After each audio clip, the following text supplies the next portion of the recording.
741. This is a story out of the Riverfront Times. A great article that was written about this fellow, John O'Leary. And it was in January of 1987. 9-year-old John O'Leary caught fire. He was in his garage playing with matches and gasoline when he sparked an explosion. Flames leapt onto his body, melting off his clothes and his skin. As he ran through the house screaming for help, his older brother Jim, then 17, ran up from the basement, extinguishing the flames with a rug, ultimately saving his life. O'Leary suffered third-degree burns on 100% of his body and was given a grim prognosis of 1% chance of survival. Yet somehow, he beat the odds. Today, happily married, 38-year-old father of 4, and a professional speaker. In fact, he's got a new book out, and some of Jen's friends went to the book signing. Yeah, a bunch of my friends went to St. Louis University with him and just talk about how he is possibly the single most wonderful person they have ever met in their lives. Just inspiring, always positive. And he's now a motivational speaker. He goes across the country and speaks to all these companies. And they were at the launch party on Saturday night for his book called On Fire. It is The 7 Choices to Ignite a Radically Inspired Life, and it was released by Simon & Schuster if you're buying online just about a week ago. But the story isn't about him, as he says, it's about you.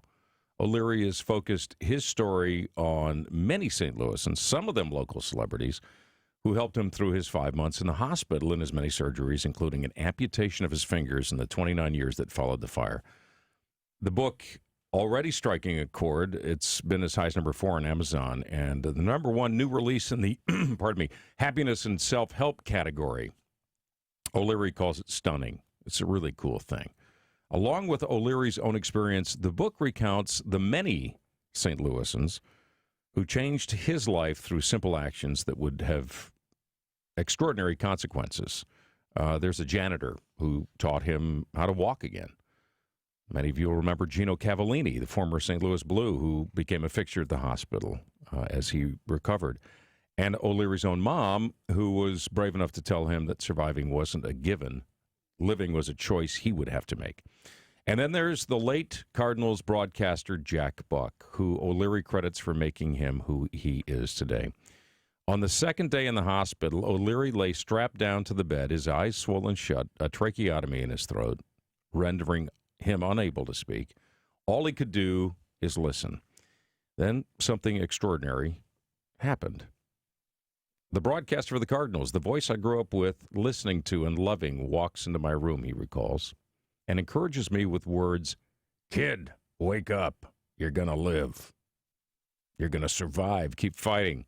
And when you get out of here, we're going to celebrate with John O'Leary Day at the ballpark."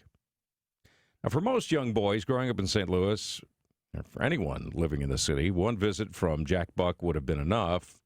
It was for O'Leary. But the story didn't end there, because as Buck was leaving that day, he was told that the boy was going to die. He only had a 1% chance at survival. That story moved Buck, so he came back. The following day, I'm lying in the hospital bed, dying, and my door opens, and I hear footsteps. I hear a chair. I hear Jack Buck's voice say, "Hey, kid, I'm back. Wake up. You're going to live. You're going to survive. Keep fighting."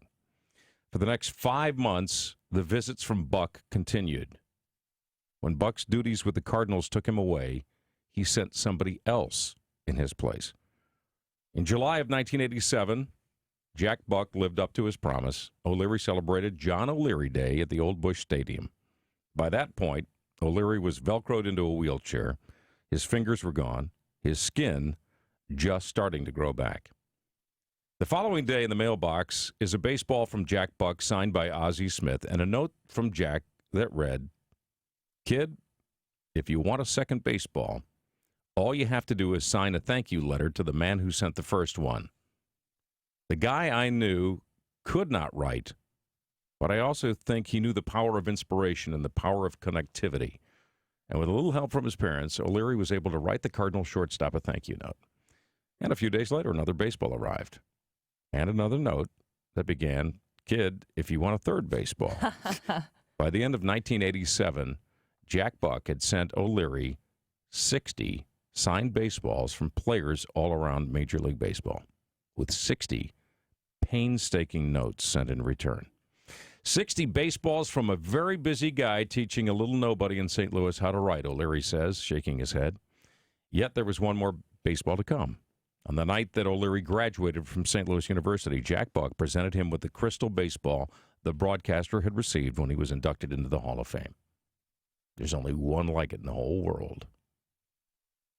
One more time, making a difference from one St. Louisan to another, and he did it all quietly. Now, while this story couldn't be told without Buck, O'Leary believes it also reflects on St. Louis as a community. How else, he asked, could Buck find out about this little kid's accident? As it turns out, it really does take a village, or at least a string of phone calls, beginning with O'Leary's next-door neighbor and ending with Colleen Schoendienst, the daughter of Cardinal great Red. Schoendienst told her father the story as he sat next to Buck at a charity auction in passing. Schoendienst told him that the little boy had been burned and asked him to keep the lad in his prayers. Today, O'Leary has achieved his happy ending. He lives with his wife and kids in Webster. He's made more than 1,500 speeches in the past 7 years, launched his career as a professional speaker after his parents wrote their own book about his life, Overwhelming Odds. He says, your scars might not be physical, but everybody's got scars they bear. And I think being able to embrace yours allows you to meet others where they are in their story. It's a pretty cool story.